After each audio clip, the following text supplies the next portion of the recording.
Hello বন্ধুরা, কেমন আছো? আশা করে ভালো আছো। আবার একটা নতুন ভিডিও নিয়ে চলে এলাম। তা প্রথমেই দেখতে পেলে আমাদের টেন্সিলে ডিজাইন করা আছে। তা আমাদের দেওয়ালে কালার সব কমপ্লিট হয়ে গিয়েছে, দেখতেই পাচ্ছ। এইদিকে টেন্সিলে ডিজাইন করেছি। আর সামনেটা হচ্ছে ফল সিলিং। এটা হচ্ছে একটা রুম। এই রুমেতে এটা 3D টাইপের ডিজাইন করা আছে। আর এটা হচ্ছে মাস্কিং টেপ দিয়ে স্কালো ফেরে বর্ডার করা হয়েছিল, দিয়ে স্টেপ দিয়ে তারপরে টেন্সিল করা হয়েছে। এই একটা টেন্সিল হচ্ছে প্লেন টেন্সিল। এটা এদিকে দেখতে পেয়েছো যে আমাদের ফল সিলিংয়ের ডিজাইনেতে আমাদের বেলুন দিয়ে তোমার এই মেটালিক কালার, ওর মেটালিক ব্লু কালার দিয়ে এটা আমাদের ছাপা হচ্ছে।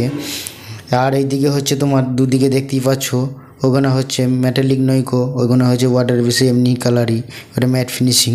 ওই কালারগুলো আমাদের কমপ্লিট হয়ে গিয়েছে। আর এইদিকে হচ্ছে মেটালিক কালার দিয়ে বেলুন লাগিয়ে তোমার এগুলোকে ফুটফুট করা হচ্ছে। ফুটফুটটা করা হয়ে গেলে দেখতেই পাবে, শেষ পর্যন্ত কমপ্লিটটা দেখাবো তোমাদেরকে। আর সিলিং আমাদের দেখতে পাচ্ছ, সিলিংয়ে সাদা করা আছে, সিলিংয়ে সাদা করা আছে। আর হচ্ছে তোমার ফল সিলিংয়ের নিচে যে 6 ইঞ্চি 10 ইঞ্চি যে বর্ডার আছে, বর্ডারটা তোমার মেরুন কালার করা আছে। আর দেওয়ালেতে তোমার বাই কালার আছে, সেটা দেখতে পাবে পরে। এখানে যেহেতু ডিজাইনটা হচ্ছে বলে এখানেতে তোমাদেরকে ভিডিওটা এই পর্যন্ত দেখানো হচ্ছে, কেননা নিচে দিয়ে দেখানো হয় না, কেউ ডিজাইন করছে বলে দেখানো হচ্ছে। আর ভিডিও যদি ভালো লাগে লাইক কমেন্ট শেয়ার করবে, আর ভিডিওটা শেষ পর্যন্ত দেখতে থাকবে।